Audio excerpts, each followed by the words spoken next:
Yeah. 3 weeks in, the current administration, Fox News anchor Bret Baier went down to Mar-a-Lago and asked about handing over the keys to the White House when his term is over. Take a look. Do you view Vice President J.D. Vance as your successor, the Republican nominee in 2028? No, but he's very capable. I mean, I don't think that I think you have a lot of very capable people. So far, I think he's doing a fantastic job. It's too early. We're just starting. I will say... But by the time you get to the midterms, he's going to be looking for an endorsement. Yeah, a lot of people have said that this has been the greatest opening, almost 3 weeks, in the history of the presidency. It's definitely been the fastest and the most stuff Well, happening. we've done so much, so fast. Can we just go back to the Vance response? Yeah. Like, they said, we got her.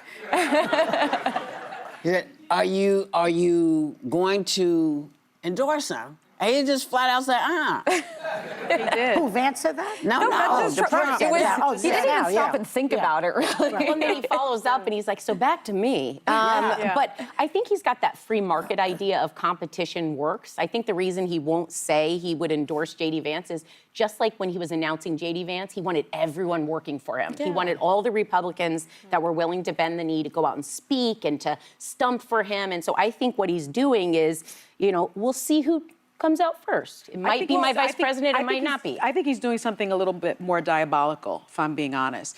Representative Andy Ogles, a Republican of Tennessee, on January 23rd, just 3 days after Trump was inaugurated, already proposed amending the 22nd Amendment to allow Trump to serve a third term. I think he doesn't want to, he's not going to say that J.D. Vance is a successor because he thinks he's his own successor. But doesn't that mean that Obama can run also? Well, you would think so because part of the resolution says no person shall be elected to the office of the president more than 3 times. And the argument is that Trump needs more time to accomplish his agenda and reverse the policies of the Biden administration. Now, it's going to be very hard to do that, to change the 22nd Amendment, which is enshrined in the Constitution.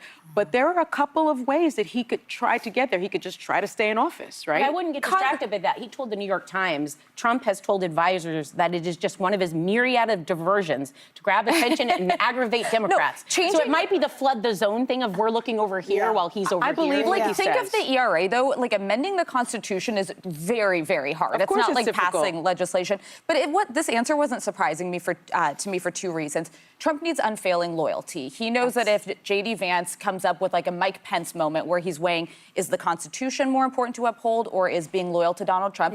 He wants him to need that endorsement so that he chooses loyalty to Donald Trump. But also the second he says anyone is the heir apparent, he's basically admitting he's a lame duck. He's going to be very nervous when the midterms roll around and suddenly J.D. Vance or DeSantis or Kristi Noem or whoever democracy by then, is getting attention. But I also think he's leaving a lane open in case any of his kids have future ambitions to run for office. Oh, God, but the good news for people who don't like Donald Trump is this. He is a singular force in Republican politics. No one will ever have as much power over the Republican Party, the country, the media, the way that Donald Trump does. J.D. Vance will never be as large of a figure, even if he is a future president, as Donald Trump. But Trump has loyalty to no one. Look what he did to his first vice president. I mean, it's really, and he's jealous of everyone. Now he's getting rid of the penny. He's even jealous of Lincoln. I mean, he's so small, so petty. He's small and petty. Absolutely. And Vance, you're right. I agree with that. Trump is a singular sensation. I've never seen anything like it. Well, every cult figure, I think, is a singular sensation. We've seen it before. We weren't alive at the time, but we've seen this. There are those people who come out and they have that thing. I just find it so interesting because I think he's going to really, because he's put so much power in so many different people's hands, he set them all up to fail. And for him, I said it yesterday, and for him to have no responsibility.